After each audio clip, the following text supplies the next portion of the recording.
नमस्कार, आप सभी का मैं स्वागत करता हूँ एक कोशिश हमारे साथ में। आज फॉर्मूला सीरीज चैलेंज का है 42वां दिन।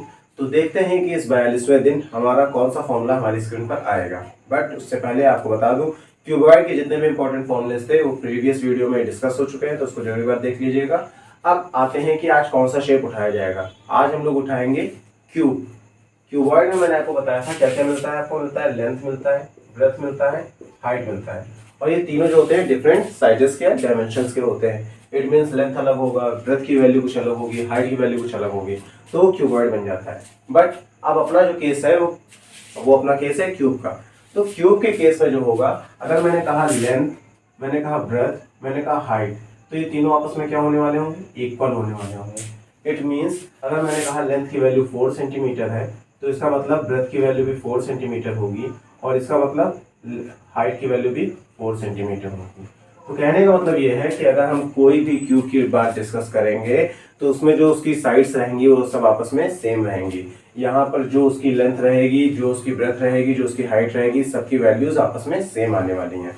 तो जैसे मान लीजिए कि मैंने कहा कि इसका वॉल्यूम मेरे को निकालना है, तो आपको क्यूबॉइड का फॉर्मूला पता होगा कि क्यूबॉइड के फॉर्मूले मैंने आपको बताया था, जब वॉल्यूम निकालना होता था क्या करते थे, L into B into H कर देते थे, वॉल्यूम ऑफ क्यूबॉइड निकल आता था। ये सबको याद है। बट अगर मैं कहता हूँ क्यूब है, तो क्यूब के केस में मैंने आपको क्या बताया, ये सब आपस में इक्वल हो जाएंगे। और सपोज मैंने कहा जो क्यूब है उसका जो लेंथ दे रखा है वो 8 सेंटीमीटर है, ब्रेथ जो दे रखा है वो भी 8 सेंटीमीटर है, जो उसकी हाइट दे रखी है वो भी 8 सेंटीमीटर है। तो इसके हिसाब से अगर मैं यहाँ वैल्यू रखूंगा तो क्या बन जाएगा, a centimetre multiply by a centimetre multiply by a centimetre. Centimetre centimetre centimetre 3 times आ रहा है, और अटैच मल्टीप्लाई से सेम बेस है, एक्सपोनेंट का पावर लगाएंगे तो कितना हो जाएगा, पावर 3 हो जाएगा यहाँ पे। अब a इंटू ए कितना हो गया, a क्यूब हो गया। तो सीधे सीधे आपको ध्यान रखना है, फॉर्मूला आपका बन के आया, volume is equals to a cube. आप इतना ध्यान रखिएगा कि जब भी आपको क्यूब का वॉल्यूम निकालना होगा तो आप कहेंगे a क्यूब या फिर साइड क्यूब। क्लियर है। अब जैसा मैं कहता हूँ, एक क्वेश्चन है मेरे पास जिसमें मैंने कहा कि जो क्यूब है उसकी साइड दे रखी है 8.2 सेंटीमीटर। ऐसे केस में इसका वॉल्यूम क्या आएगा, तुरंत जाइए कमेंट बॉक्स में टाइप करिए।